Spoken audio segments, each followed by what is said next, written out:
Bonjour à tous, on se retrouve pour une activité concernant la fonction du second degré, activité découverte que vous avez pu réaliser en autonomie.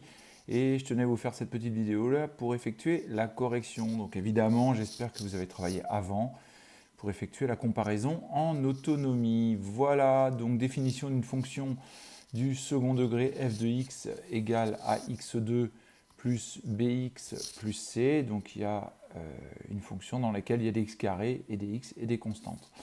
Alors regardons les détails. Je vous ai préparé le petit GeoGebra qui va bien afin qu'on puisse avoir tous les éléments. Ici, normalement, vous avez la fenêtre algèbre pour voir tous les éléments. Les curseurs A, B et C qui se trouvent ici. Et je vous ai dessiné, vous n'aviez pas forcément les moyens théoriques pour le poser, je vous ai dessiné déjà l'axe de symétrie. Puisque l'un des objectifs de cette activité, ce sera de déterminer une formule pour trouver l'axe de symétrie sans avoir besoin de tracer la courbe de cette fonction. Donc ici est écrit axe de symétrie, c'est une droite qui a pour coordonnées x égale 4,5 dans ce cas-là.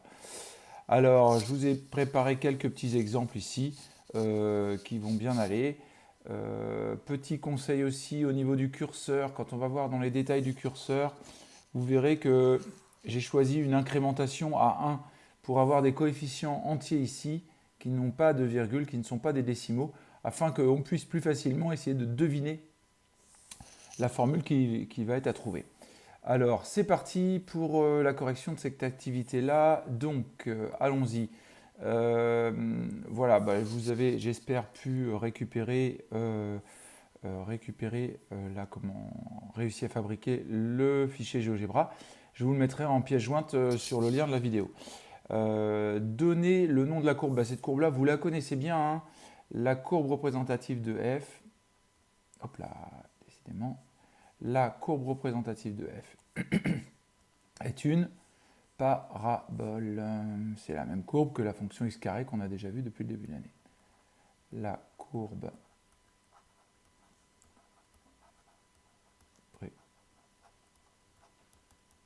représentative de f, qu'on va noter CF, est une parabole. Ok. Je me suis trompé, c'est juste en dessous. Cette courbe admet-elle un axe de symétrie? Oui, elle admet un axe de symétrie verticale. Oui. Elle admet un axe de symétrie parallèle à l'axe des ordonnées. On peut vérifier quand même.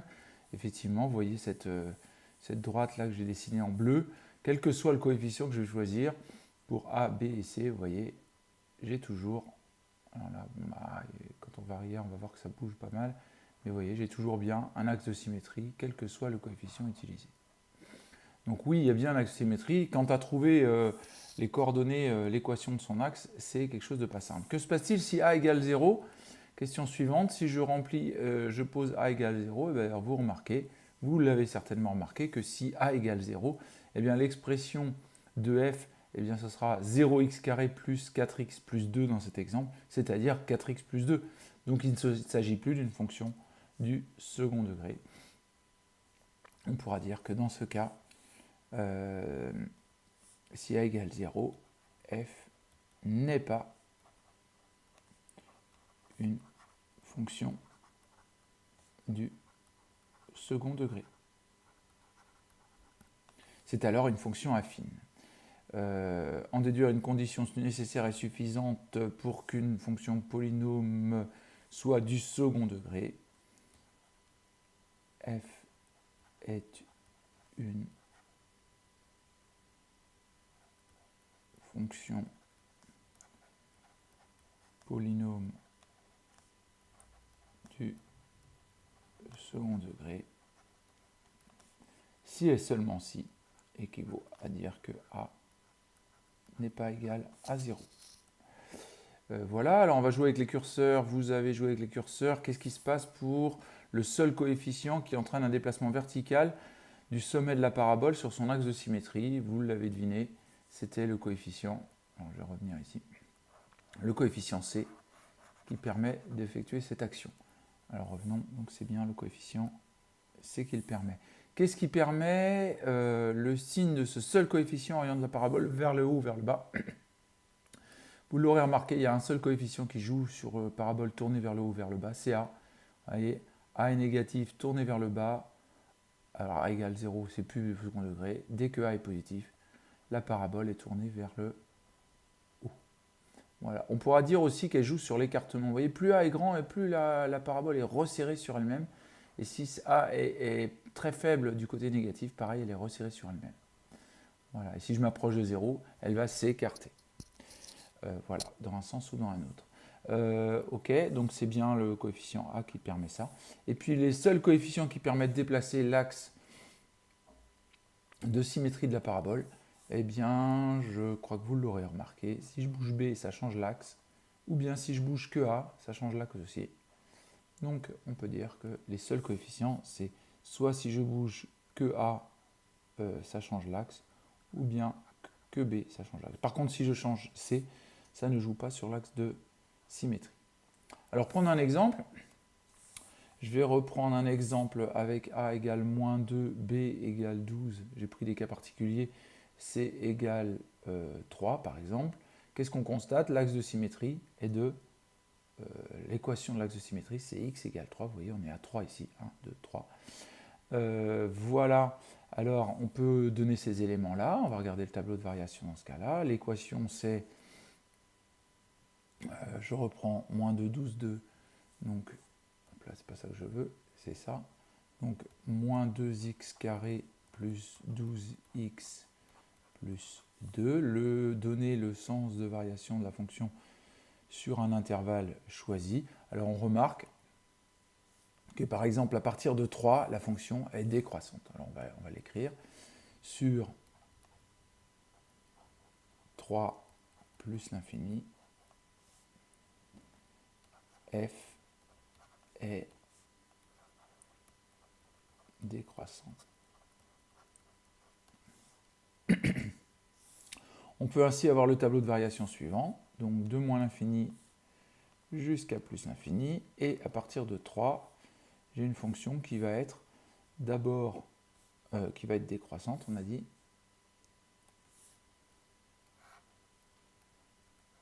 Voilà, et avant 3 qui est croissante, la parabole est tournée vers le bas. Si on regarde un peu mieux, ici on a un sommet qui se trouve à... je vais zoomer un petit peu pour que vous voyez bien. Ici, je suis à un sommet qui se trouve à 21, vous voyez, 21 piles. Je vais revenir à la situation de départ. Donc j'ai un sommet à 21. Donc on peut donc dire que pour la valeur 3, je suis à la valeur 21.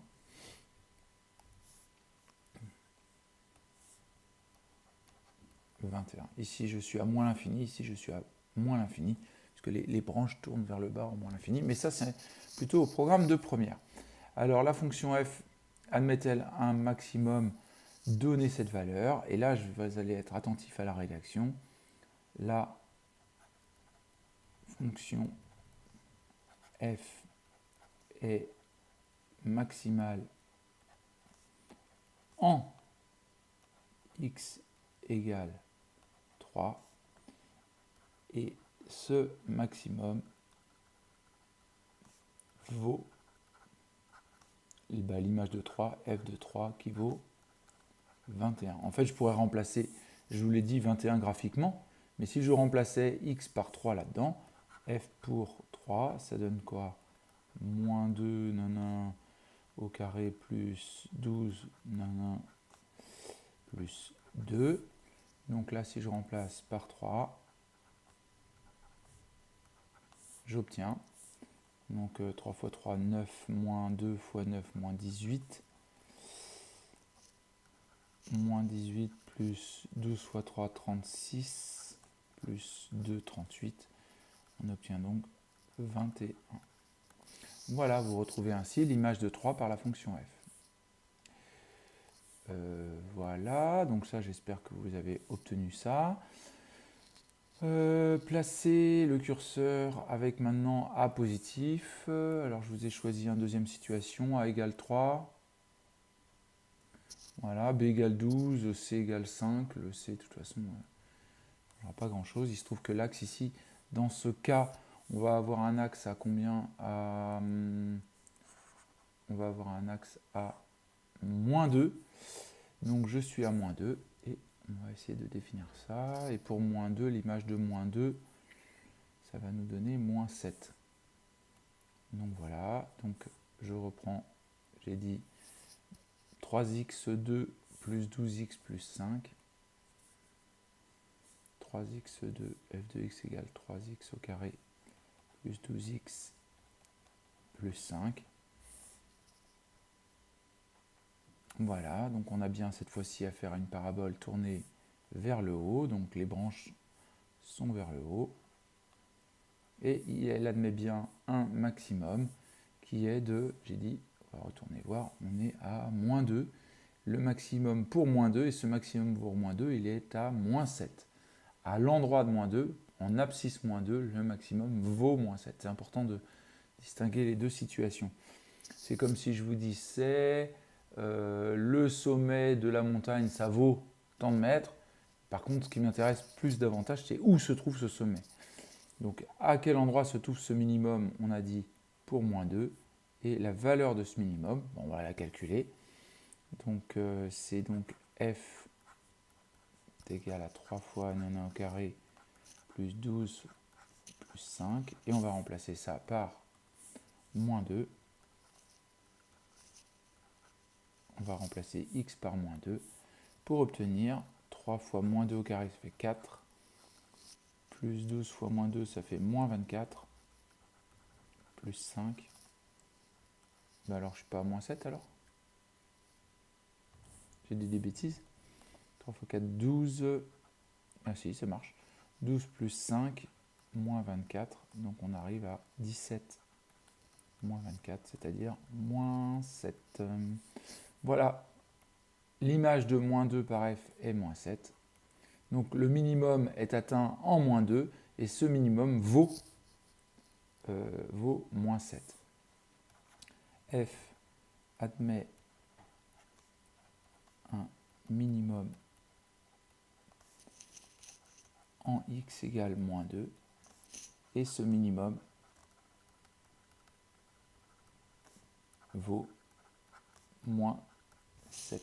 Voilà, ceux qui l'ont exprimé, et je vous demande de vraiment travailler la rédaction pour formuler cette phrase-là, l'expression du minimum ou du maximum, en distinguant bien où se trouve le minimum ou maximum et que vaut ce minimum ou maximum. Voilà, bah là je vous ai mis deux situations, moins 2, 12, 2, vous avez repris les coefficients, je vais prendre ceux-là, moi, moins 2, 12, et on avait, pour moins 2 et 12, on avait un axe de symétrie à 3. Et enfin, pour 3 et 12, on a un axe de symétrie à moins 2. L'idée, c'est de deviner la formule. Alors, j'espère que vous l'avez deviné. On dirait bien que pour faire 12, là, il faudrait faire 12 divisé par 2, ça fait 6. Par 2 encore, ça fait 3. Une histoire de moins, là, c'est moins, là, c'est plus. On va regarder. Là, à nouveau, 12 divisé par 3, ça fait 4. Divisé par 2 encore. Donc, en fait, si on fait 12 divisé par le double de ça, au signe près, on tombe sur le 2, là. On va essayer une autre valeur pour voir. Si je prends A égale 3, B égale moins 6, vous voyez, on a commencé à émettre une conjecture, on va vérifier sur une autre, et puis C égale 1, le C, vous voyez, il ne change rien, mais on a dit que je prends B, je divise par le double de ça, ça fait moins 6 sur 2 fois 3, ça fait moins 6 sur 6, ça donne 1. Ah oui, donc j'y suis presque, je suis à l'opposé. Donc voilà, on va reprendre les coefficients. On a donc A et moins 6. Je reprends, donc j'ai A égale, je reprends A égale 3, B égale moins 6. A égale 3, B égale moins 6. Et là, j'ai l'air de tomber sur 1. Bon, j'espère que vous l'aurez deviné. Ici, il suffit de faire moins 6, c'est-à-dire l'opposé de B, sur 2 fois 3. Donc la formule serait donc moins b sur 2a. On met bien entre parenthèses, parce que c'est tout les 2 fois qui est au dénominateur. Eh bien, je vous propose qu'on essaye de vérifier ça avec une valeur quelconque. Allons-y, je vais prendre vraiment là, pour le coup, a égale 2, b égale 10, et c égale moins 3. Et donc, a égale 2, b égale 10, on va voir ce que ça donne. A égale 2, b égale 10. Donc, si on fait moins b sur 2a,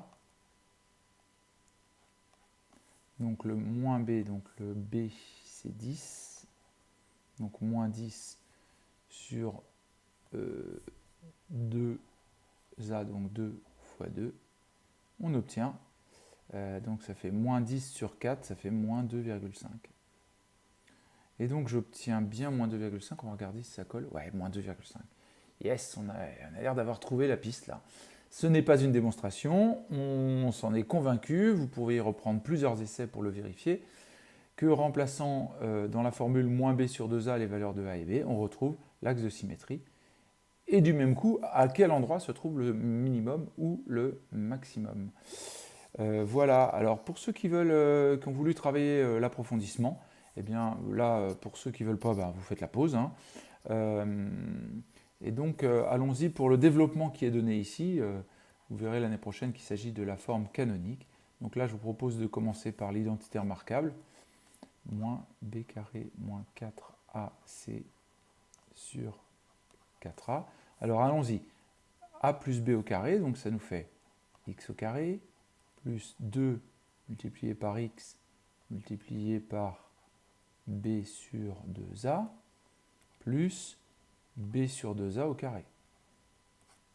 Voilà, tous ceux qui veulent faire un bac général, ça évidemment, vous le bossez avec sérieux, si vous ne l'avez pas trouvé directement, bah, vous le retravaillez. Donc ça nous fait a facteur de x2, là les b ils vont s'éliminer puisque tout est en produit, les deux vont s'éliminer puisque c'est un produit, voilà. Donc ça nous fait x2 plus b sur ax, voilà, plus b au carré sur 2 fois 2, 4 fois a au carré, voilà, moins b au carré sur 4a, et moins par moins, plus 4ac sur 4a. On obtient a fois x2, je développe le a, plus a multiplié par b sur ax, voilà, plus a multiplié par b au carré sur 4a au carré. Voilà, moins b au carré sur 4a, et plus, ah bah tiens, 4a et 4a ils s'éliminent, il reste plus c. Les a ils s'éliminent ici, et il me reste donc ax2, hop là, a multiplié par x2, le a n'est pas au carré bien sûr, plus bx, plus alors, pourquoi est-ce que ça va, voilà, les b, les a s'éliminent, il y en a un qui s'élimine là, un qui s'élimine là, donc il ne reste plus que b au carré sur 4a, moins b au carré sur 4a, plus c. Et là, ces deux termes-là s'éliminent, il nous restera juste ax au carré plus bx plus c. Voilà. Alors, j'ai plus beaucoup de place pour le montrer, mais en effet, si on regarde cette fonction-là, puisque ça, c'est un nombre qui est de toute façon positif, pour tout x, hop là, pour tout x appartenant à R, eh bien x plus b sur 2a au carré est positif. D'accord ? Donc de toute façon, si a est positif, eh bien, de toute façon, si a est positif, ce truc-là sera positif. A facteur de x plus b sur 2a est positif et eh bien, la meilleure façon de l'annuler, de le rendre le plus petit possible, c'est si cette valeur-là vaut 0. Et donc f de x est minimum pour x plus b sur 2a qui vaut 0, ce qui équivaut à x est égal à moins b sur 2a. On retrouve la formule que l'on avait tout à l'heure. Voilà. Et puis le même principe, si a est négatif,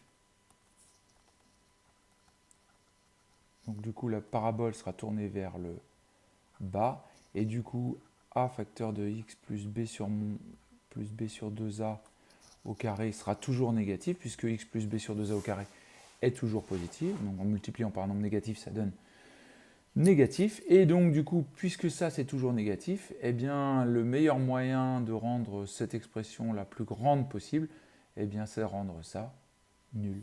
Et donc ça équivaut à la même principe, x plus b sur 2a au carré égale 0, ce qui équivaut à x égale moins b sur 2a. Donc vous voyez, quelle que soit la situation, que la parabole soit tournée vers le haut ou vers le bas, eh bien le minimum ou le maximum est atteint pour x égale à moins b sur 2a. F est maximum équivaut à dire que x égale à moins b sur 2a. Voilà, je vous remercie de votre attention. J'insiste pour les gens qui veulent faire un bac général pour travailler cette démonstration. Et pour tout le monde, dans tous les cas, on doit être capable de repérer une fonction du second degré si c'est une fonction du second degré, de modéliser et de dresser le tableau de variation avec les deux valeurs-là. Cette valeur-là, on va le voir dans les exercices, on pourra la calculer directement avec la formule moins b sur 2a. Et pour trouver combien vaut ce sommet, eh bien, on calculera l'image de la valeur précédente.